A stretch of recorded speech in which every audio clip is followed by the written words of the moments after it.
So who done it? That's a presentation I'm presenting on behalf of Medicine 2. The history of 23-year-old Mrs. P from Bihar. She presented a history of early morning small joint pain and stiffness without accident involvement for the last 3 years, along with history suggestive of a Raynaud's phenomenon for the last 3 years.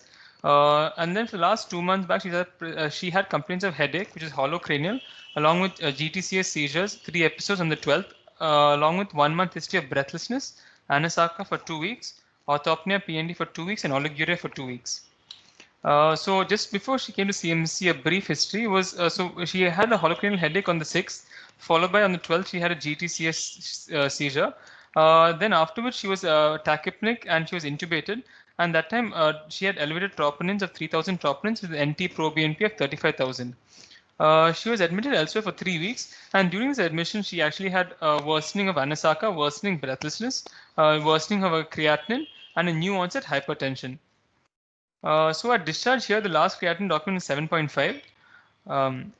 So general examination was her sensorium was 13 by 15 GCS, pulse rate was 100 per minute, her blood pressure was 160 by 90, and she was slightly tachypneic, but there's no elevated JVP. Otherwise, general examination revealed pallor, anasaka, microstomia, along with mouth opening of only 2.5 finger breadths, cyanotic fingertips, and thickened dry skin throughout her entire body, but there was no digital gangrene or salt pepper pigmentation. Systemic examination, she had a normal vascular breath sounds. Cardiovascular, she had an apex displayed down and out with parasternal heave present. P2 was dull on percussion, and there was loud P2.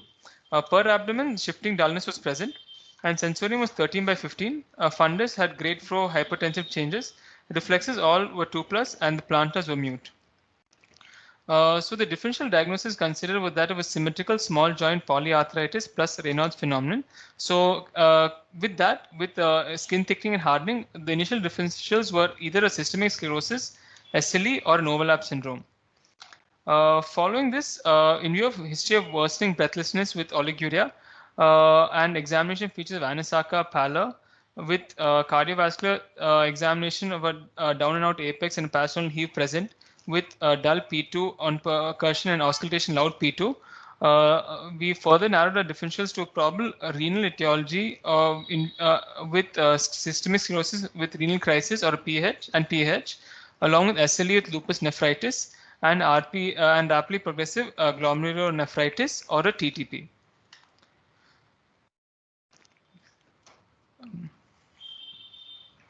One second.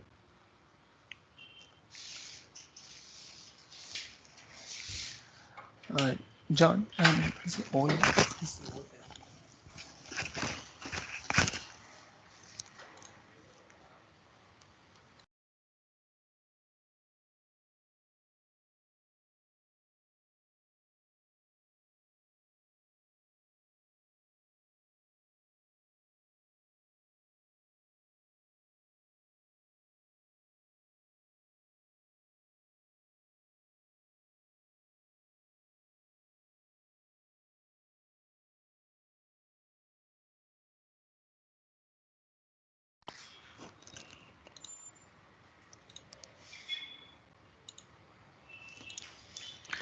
So her investigation revealed anemia, which was with a high LDH count, so schistocytes of 1% and a DCT of 1 plus, along with thrombocytopenia and elevated creatinine. So it is 7.4 at previous hospital. Now it's 10.71.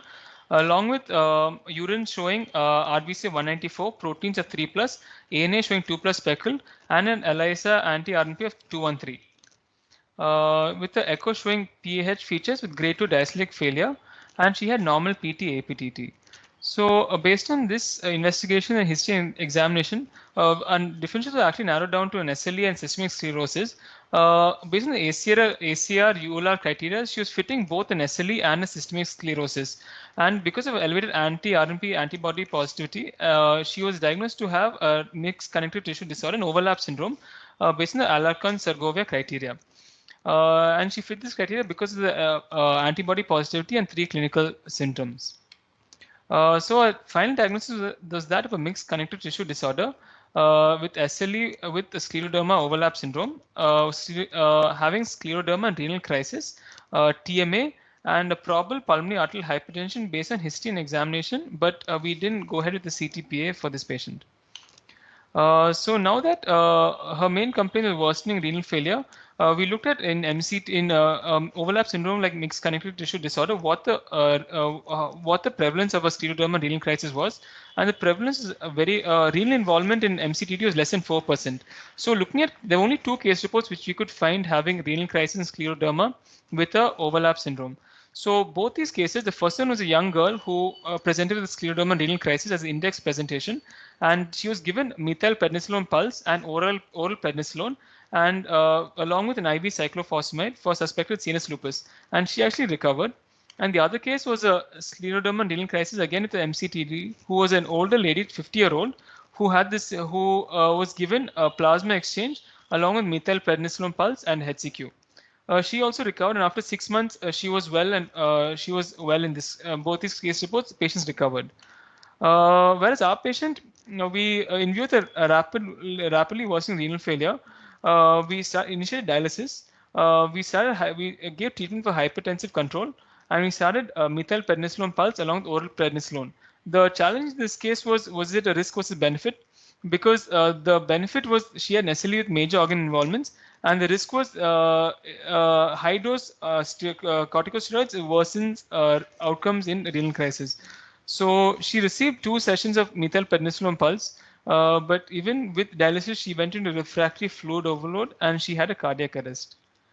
Talking about scleroderma and renal crisis, this is a condition described by Moore and Sheehan in 1952. It presents as accelerated hypertension, which is new in onset, along with rapidly deteriorating renal functions, and usually accompanied by microangiopathic hemolysis. And the pathology is that of an onion skin hypertrophy, that is the small vessels, the arteries and arterioles get thickened, and which cause and lead to narrowing and obliteration of the vascular lumen. So this is the onion skin hypertrophies.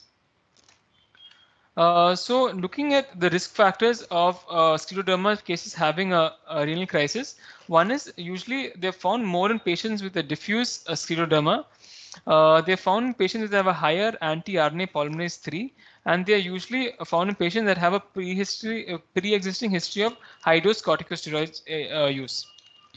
So looking at the profile of patients with scleroderma and renal crisis, there were 5 retrospective cohorts, and in this the classical symptoms are as described. So patients usually present in less than 4 years, and they are generally 76 patients, and all these have a majority of cases presenting less than 4 years with scleroderma and renal crisis. Next is the next clinical feature of hypertension. So all of these studies show a majority of patients having hypertension. So these are the main and TMA.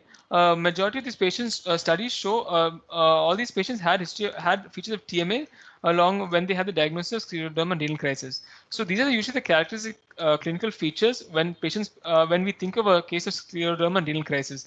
And this is important because there's actually no fixed criteria suggesting of a diagnosis, and it's based on the history and the clinical presentation of the patient. Along with this, our patient also had seizures. Platelet count less than 1,50,000, along with hematuria and proteinuria. So the treatment of scleroderma and renal crisis would be to control the hypertension, and which is mainly through this the utilization of ACE inhibitors, and to tide over the initial crisis is giving dialysis, but afterwards with ACE inhibitors there is better prognosis. There are other experimental approaches of giving plasma exchange, but these aren't well studied or documented approaches. And the last is an end-stage renal disease can undergo transplantation. So one is, in this case, the mixed connective tissue disorder having renal involvement is rare, but it is still there. And scleroderma with renal crisis is a serious entity. And so through this case, we learn the approach and the treatment strategies to this case. Thank you. Thank you, Adarsh. I have a comment.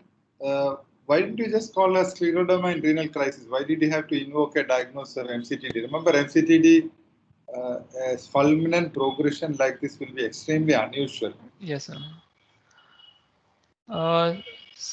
This is because one is a patient's clinical features and fitted in with both. Consistent with scleroderma, systemic sclerosis with the renal crisis. So why did you want to bring in a diagnosis of NCTD? So she also had this. She also had this synovitis with polyserositis, which with an ANA speckle pattern, which could fit in both. But because of polyserositis and synovitis, we are thinking also was there an SLE, sir? And because she fit in the criteria of an SLE, we because she fit in both criteria, we call it a MCTD having high anti-RNP levels, sir.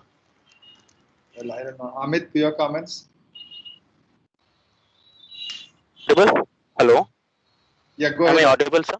Yeah. Yeah, so sir, systemic sclerosis, as you all know, it's a serious multi-system disorder. And when systemic sclerosis is associated with SLE, it's like a systemic sclerosis and SLE overlap syndrome. This lady was fulfilling the criteria for SLE for synovitis, serositis, hemolytic anemia, ANA was positive, DCT was positive, anti-Smith antibody was positive. But the thing which is different in this case is this lady also had cystocytes in the peripheral smear, high LDH and high reticulocyte counts. So this lady also had a diagnosis of TMA. So case of scleroderma with renal crisis with SLE and TMA has been very rarely reported, sir. So far, there are only 4 cases where there are SSC SLE overlap with a TMA, and all of them have been young women, and the treatment regime has been tried are corticosteroid, cyclophosphamide, methotrexate or azathioprine. One of the lady has undergone plasma exchange, but however the overall prognosis when there is a TMA with SSC and SLE overlap has been very poor. So it's very necessary to improve the early recognition and the diagnosis of overlap syndrome to improve the survival.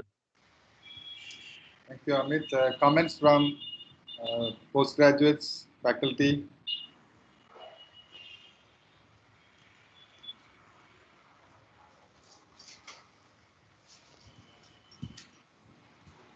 If there are none, we will move on. Thank you, Amit. Thank you, Adarsh. Next patient is from Medicine Unit 3.